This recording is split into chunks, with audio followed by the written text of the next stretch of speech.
You may have found that you aren't the only person in your family who suffers from IBS.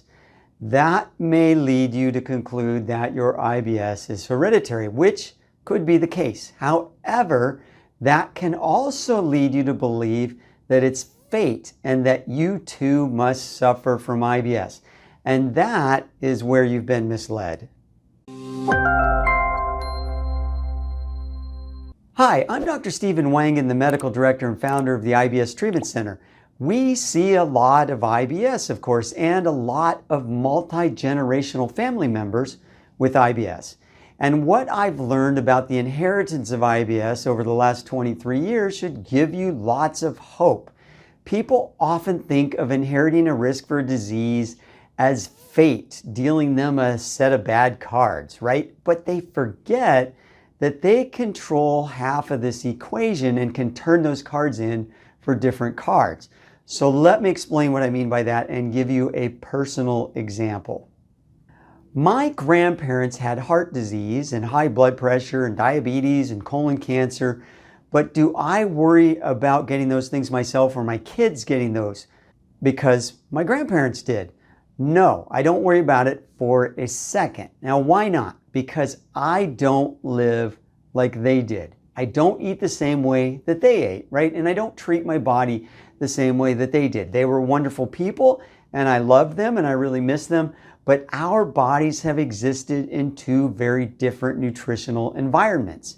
And I'm approaching 60 and I don't suffer from any of those conditions or any other chronic diseases, and I don't ever plan to. And that's not to brag. I just want to give you a different perspective on inheriting disease. I'm pretty sure that my grandpa had IBS too, but he never talked about it. We just noticed his bathroom habits. And I had IBS, but I don't have IBS now. So is IBS preventable? Well, the same thing is true for IBS, like I was saying, as it is about heart disease and blood pressure and diabetes, etc. But you probably think that those things are mostly about weight. Well, weight can be involved, but those conditions are about a whole lot of other things other than just weight. There are tons of people on medications for all kinds of chronic diseases who are not overweight. So what causes IBS? So for example, if IBS is triggered by gluten and you choose to eat gluten-free, then you don't have to suffer from IBS. But that's the tricky part, figuring out what the trigger is for your IBS. Because if it were just gluten, many of you would have already figured that out because gluten is a popular topic and you may have already tried avoiding that. But IBS can be due to literally hundreds of different things. Gluten is just a well-known example. And interestingly, the cause might not be exactly the same combination of things in you that it is in your relative that suffers from IBS. So some things that you inherit from your mom, right? And some things you inherit from your dad, and some things you notice seem to be more like grandma or grandpa, right? It goes on and on.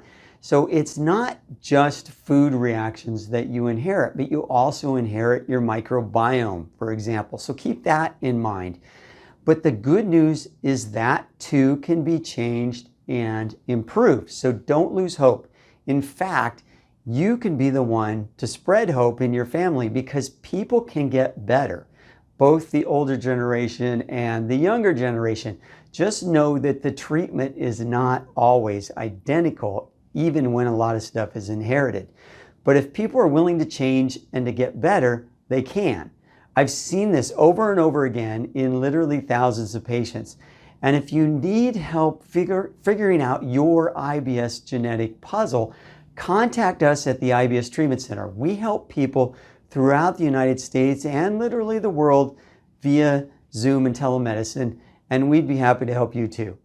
If you found this video valuable, please give it a thumbs up and subscribe to my channel for more interesting information about your health.